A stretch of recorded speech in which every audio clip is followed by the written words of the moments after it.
ఓం శ్రీ గురుభ్యో నమః. హరి ఓం. వృశ్చిక రాశి వారికి స్వాగతం. వృశ్చిక రాశి వారికి గురు స్థాన చలనం వల్ల ఎటువంటి ఫలితాలు జరగబోతోంది అని తెలుసుకుందాం అనమాట.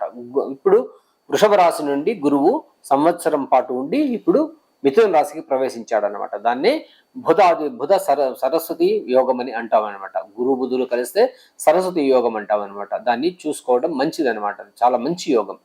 మీకు అష్టమంలో గురువు రాబోతున్నాడు అనమాట. అష్టమంలో గురువు వల్ల చాలా మంది భయపడతారు అనమాట. అది యాక్చువల్గా అలా భయపడాల్సిన పని ఉండదు అనమాట. మీ ద్వితీయాధిపతి అక్కడ అష్టమంలో ఉండడం వల్ల ఇబ్బంది ఏమి ఉండదు. అంటే ద్వితీయాధిపతి గురువు అనమాట. ధనుసు రాశికి అధిపతి గురువు అష్టమంలో ఉండడం పెద్ద అక్కడ చెడైతే జరగదనమాట. అక్కడ అదేవిధంగా చాలా కేర్ఫుల్గా కూడా ఉండాల్సి వస్తుంది అనమాట.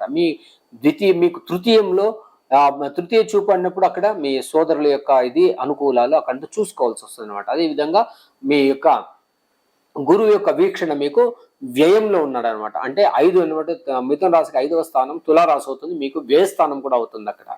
అది ఇలా జరగబోతుంది. పెద్దగా ఇన్కమ్ లేకపోయినా కూడా మీకు ఉన్న ఇన్కమ్ ను మీరు జనరేట్ చేసుకోవడం, నా లెక్క ప్రకారం ఇన్కమ్ అయితే తగ్గదు. ఎటువంటి విషయంలో ఇన్కమ్ తగ్గదు, పెరిగి తీరుతుంది అనమాట.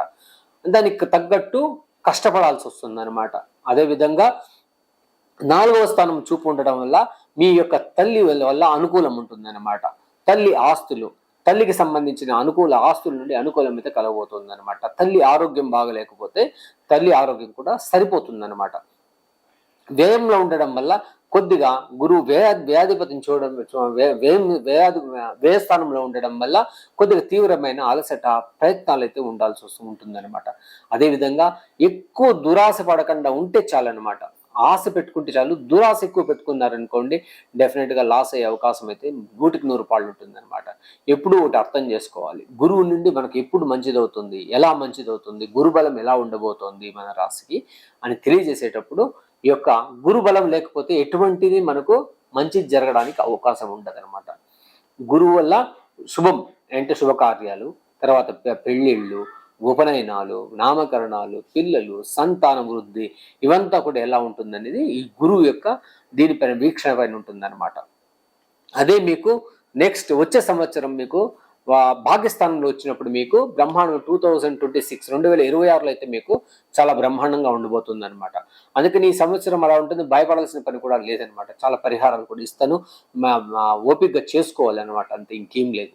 అప్పుడు ఈ యొక్క ద్వితీయాధిపతి అక్కడ ఉండడం వల్ల నష్టం అయితే జరగదు అనమాట. లాభం అయితే ఉంటుంది. దురాశ పడకూడదు అనమాట. కొద్దిగా శ్రమ ఎక్కువ పడాల్సి వస్తుంది. న్యాయంగా వ్యవహారంగా నడిస్తే మాత్రం ఎటువంటి ఇబ్బంది అయితే వృశ్చిక రాశి వారికి లేదు. 4వ స్థానంలో ఉండడం వల్ల బండ్లు, వాహనాలు, కొత్త వాహనాలు, కొత్త ఇళ్ళు కట్టుకోవడం, స్థలాలు కొనడం వల్ల మీకైతే అనుకూలం బ్రహ్మాండంగా ఉంది. దాని మీ ఫోకస్ అంతా కూడా ఏం చేయాలి, ఎక్కడ గురువు యొక్క చూపు ఉందో ఆ యొక్క విషయాలపైన ఫోకస్ చేయాలన్నమాట. అక్కడ దృష్టి మీరు పెట్టినారనుకోండి, ఈజీ అవుతుంది అనమాట. ఎప్పుడు కానీ మనకు నెగిటివ్ ఏది దానిపైన నార్మల్గా కూడా దృష్టి వెళ్తుంది అనమాట. ఆ నెగిటివ్ పైన దృష్టి పోనీయకుండా మీరు ఏం చేయాలంటే అనుకూలమైన స్థానాలు నేను చెప్పాను అనమాట. అనుకూలమైన స్థానాలపైన మీరు ఫోకస్ చేశారనుకోండి, డెఫినెట్గా అనుకూలమైతే ఉంటుంది. దీనికి అదే చెప్తాను, పదే చెప్తున్నాను. ఇంట్లో మీకు సుఖం అనమాట. ఇంట్లో అయితే సుఖం 100%. వాహనం నుండి సుఖం, ప్రతి ఒక్క విషయంలో అక్కడ ఆ యొక్క సుఖాన్ని మీరు పొందుతారనమాట. అదేవిధంగా ఇల్లు కట్టుకోవడానికి మంచి అనుకూలమైన సమయం. ఒక స్థలమైన కొంటారు, గ్యారంటీకి ఒక స్థలమైన కొంటారు. ఇల్లు అయినా మీది కంప్లీట్ అయిపోతుంది అనమాట. మీరు ఏదైనా ప్రయత్నం చేసింటే కూడా ఇల్లు 100% అయిపోతుంది అనమాట. అదేవిధంగా మీరు ఎక్కువ దర్శించాల్సిన దేవస్థానాలు ఏంటి అంటే ఈ శ్రీరంగానికి వెళ్ళాలన్నమాట. శ్రీరంగంలో ఉన్నటువంటి రంగనాథ స్వామిని మీరు ఆరాధించాలన్నమాట. అదేవిధంగా రామానుజులను చేయడం, తర్వాత అదేవిధంగా దక్షిణామూర్తిని ఆరాధన చేయడం చాలా మంచిది అనమాట. ఇంకా మీకు వీలైతే నరసింహస్వామిని చేయడం చాలా అనుకూలమవుతుంది అనమాట. కులదైవాన్ని ఎక్కువ ఆరాధించడం వల్ల మీకు అన్ని విజయాలు జరగబోతోంది. అందుకని వృశ్చిక రాశి వారు భయపడాల్సిన పని లేదు.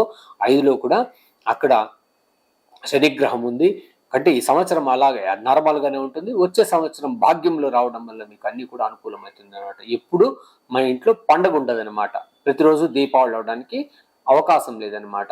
ఏదో ఒక రోజు మనము ఫేస్ చేయాల్సి వస్తుంది అనమాట. అది దాన్ని బాధ్యతాయుతంగా ఫోకస్డ్గా మనం చేసే పనిపైన శ్రద్ధ పెడుతూ అన్యాయం పైన పోకుండా దురాశ పడకుండా ఉంటే మాత్రం 100% మీకు మంచి రోజులు 100% ఉందన్నమాట. అలాగని ఈ యొక్క దృష్టి మీకు ఏ గ్రహంపై యొక్క 4వ ఇంటిపైన దృష్టి ఉంది కాబట్టి ఆ విషయాలు మీరు ఫోకస్ పెట్టండి, సుఖమైన జీవితాన్ని మీరు సంపాదించబోతున్నారన్నమాట అని తెలియజేస్తూ, మీరు ఇంకా మీ యొక్క ఇండివిజువల్ జాతకం ఉంది కదా, దాన్ని పరిశీలించుకోవాలి.